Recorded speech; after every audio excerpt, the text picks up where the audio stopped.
नमस्कार दोस्तों, welcome to practice with Dev. SSC MTS 2024 का स्टेटस रिलीज हो चुका है। यदि आपने नहीं देखा है तो अपना स्टेटस चेक कर लीजिए कि आपका एग्ज़ाम कब है।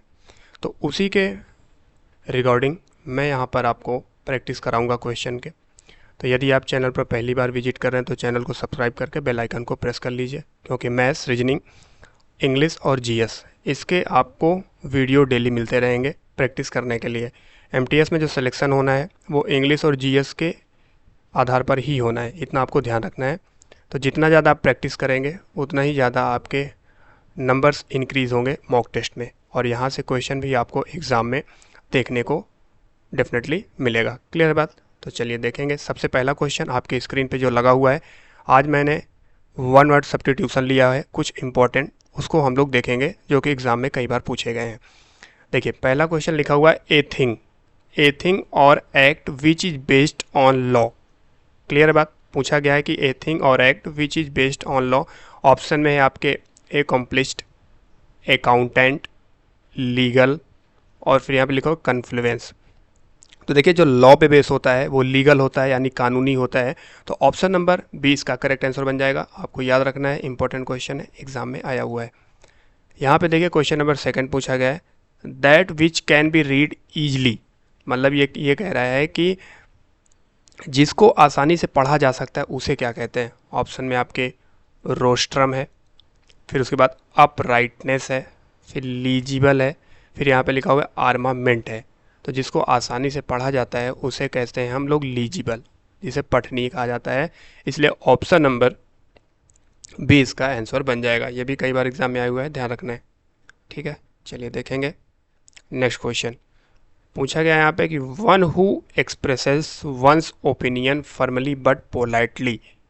इसका मतलब ये कहना चाह रहा है कि एक ऐसा इंसान जो अपनी भावनाओं को पोलाइटली प्रदर्शित करता है, यानी विनम्रता पूर्वक, उसे क्या कहते हैं।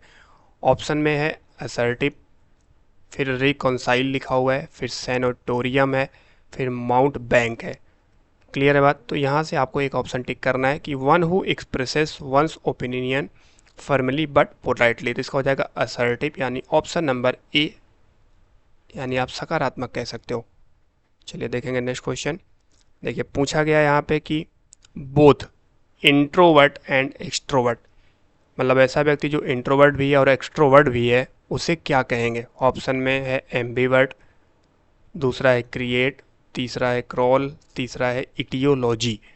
तो जो बोथ इंट्रोवर्ट एंड एक्सट्रोवर्ट होता है उसे कहा जाता है एम्बीवर्ट, यानी option number A will be right answer. Clear हुई बात? ये करेक्ट आंसर बन जाएगा। चलिए देखेंगे नेक्स्ट क्वेश्चन। पूछा गया यहाँ पे violation of something holy or sacred. Option में है आपके रेज, जर्मीसाइड, रेवेन्यू और सेक्रेट्स।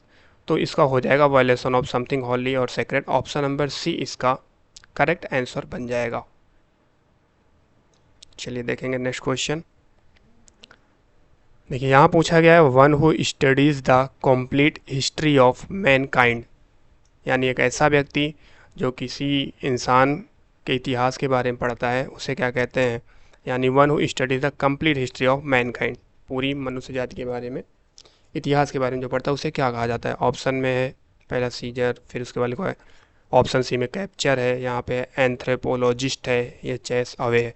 इसका करेक्ट आंसर बन जाएगा anthropologist. Option number B will be right answer, correct है, इंपॉर्टेंट है, याद रखिएगा आप सभी लोग। देखिए, यहाँ पूछा गया है वन हु हेल्प्स अदर्स, एक ऐसा व्यक्ति जो दूसरे की मदद करता है उसे क्या कहते हैं। ऑप्शन में आपका है समैरिटन, दूसरा है रिसेशन, फिर उसके बाद है कोलैबोरेट है, फिर ऑप्शन नंबर डी में लिखा हुआ है रिस्ट्रिक्टेड है। ठीक है, तो इसका जो हो जाएगा समैरिटन हो जाएगा, जिसे कहते हैं नेक आदमी जो दूसरे की मदद करता है। यहाँ पे लिखा हुआ है to cut off the head, to cut off the head. Option में है बी हेड, कन्फेस, और फिर यहाँ पे लिखा हुआ है एक्लिमिटीज, और उसके बाद लिखा हुआ है इन कांग्रेस, यानी 4 ऑप्शन है। तो यहाँ पे जो कह रहा है कि to cut off the head, इसे कहा जाता है बी हेड, यानी बिना सिर का। जिसका took out of the head, तो बी हेड हो जाएगा। ऑप्शन नंबर ए इसका क्लियर आंसर बनेगा। लास्ट क्वेश्चन जो यहाँ पे, लास्ट नहीं इसके बाद और क्वेश्चन है, a place with a good climate for invalids, उसे क्या कहा जाता है? तो ऑप्शन में याद रखिएगा कि ए place with a good climate for, उसे कहते हैं सैनिटोरियम। क्या कहेंगे? सैनिटोरियम, यानी ऑप्शन नंबर इसका ए बन जाएगा, सैनिटोरियम। करेक्ट आंसर इसका बनेगा सैनिटोरियम।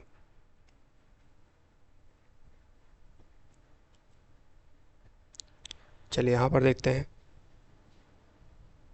देखिए पूछा गया है कि one who is ready to start argument और फाइट, उसे क्या कहा जाता है? तो ऑप्शन में पहला ऑप्शन पर्सन है, दूसरा है कार में कैमेज लिखा हुआ है, फिर बेलिकूज है, फिर सब्जुगेट है। इसका हो जाएगा बेलिकूज, जिसे कहते हैं झगड़ालू। Option number C correct answer बन जाएगा। One who is ready to start argument और फाइट।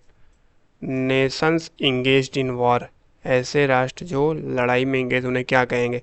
ऑप्शन में इम्पोर्ट है, प्लेटोनिक है, अनरिक्विटेड है, बेलिग्रेंट्स है। तो हो जाएगा belligerents. Option number C will be right answer.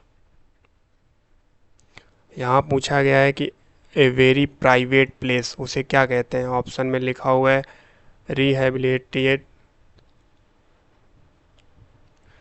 और इसके बाद रिफॉर्म है, फिर सनेक्टम है, फिर रिसफल है। तो हो जाएगा ए वेरी प्राइवेट प्लेस को कहा जाता है निजी कमरा, यानी sanctum. Option number C correct answer बन जाएगा। Full of criticism and mockery, क्या कहलाता है ये? ऑप्शन में रिस्पोंडेंट, रिमांड, एस्टर और ये सेटायर। तो हो जाएगा option number B correct answer, satire.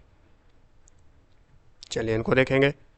यहाँ पूछा गया a mark remaining on the skin from a wound, उसे कहते हैं स्कार। याद रखिएगा option number A. To be disloyal to someone who trusts you, जो आपके ऊपर विश्वास करता है उसको धोखा देना क्या कहलाता है? तो बीट्रे कहलाता है। ऑप्शन नंबर ए बन जाएगा, बीट्रे। इंपॉर्टेंट है, ठीक है। चलिए नेक्स्ट क्वेश्चन को देखेंगे हम लोग। जैसे यहाँ पूछा गया है कि that which is a government in which all religions are honoured, एक ऐसी सरकार जो सभी धर्मों का सम्मान करती है, उसे क्या कहते हैं? तो उसे कहेंगे सेक्युलर। ऑप्शन नंबर सी, ठीक है। चलिए इसको देखेंगे। कह रहा है an instrument for detecting earthquakes और अर्थ ट्रेमर, यानी ऐसा इंस्ट्रूमेंट जो भूकंप का पता लगाता है, उसे क्या कहते हैं? उसे कहते हैं सिस्मोग्राफ। ऑप्शन नंबर डी हो जाएगा, सिस्मोग्राफ। इंपॉर्टेंट है, याद रखिएगा, एग्जाम में आया हुआ है। जैसे देखिए यहाँ पूछा गया है एक्सप्लिक्ट हो गया अंडरटेकिंग टू डू समथिंग, इसे क्या कहेंगे? इसे प्रॉमिस कहेंगे। Option number D correct answer बन जाएगा, प्रॉमिस। यहाँ पूछा गया a group of people at a place, लोगों का समूह क्या कहलाता है एक स्थान पर? बेबी कहलाता है। Option number C correct answer बन जाएगा। चलिए इनको देखेंगे। पूछा गया collection of names of books useful for the purpose, उसे क्या कहा जाता है? Bibliography. Option number A collection of names of books useful for the purpose. जैसे यहाँ पूछा गया a young man who promises to be great man in time, उसे कहा जाएगा प्रॉमिसिंग। ऑप्शन नंबर ए इसका करेक्ट आंसर बन जाएगा। लास्ट क्वेश्चन है आज के लिए। पूछा गया लॉन्ग सॉन्ग और पोयम, उसे क्या कहते हैं? बालाड कहते हैं। Option number C will be right answer, इसका बन जाएगा। इम्पॉर्टेंट है, ठीक है। आई होप क्लियर हुआ होगा। तो फ्रेंड्स ये कुछ इम्पॉर्टेंट वन वर्ड सब्स्टिट्यूशन थे जो कि एग्ज़ाम में कई बार पूछेंगे। आप सभी लोग इसको तैयार कर लीजिएगा। वीडियो अच्छा लगा हो तो लाइक करिएगा। चैनल पर पहली बार विजिट कर रहे हैं तो चैनल को सब्सक्राइब करके बेल आइकन को प्रेस कर लीजिएगा। यदि आपको आने वाले समय में एसएससी का MTS एग्ज़ाम को देना है तो चैनल से जुड़ें और डेली जो वीडियो मैं अपलोड कर रहा हूँ उसको आप सभी देखते रहें। डेफिनेटली आपके एग्ज़ाम में स्कोर ज़रूर बूस्ट होंगे। मॉक टेस्ट वगैरह लगाते होंगे तो वहाँ भी आपको फ़ायदा मिलेगा। मिलेंगे नेक्स्ट वीडियो में। जय हिंद।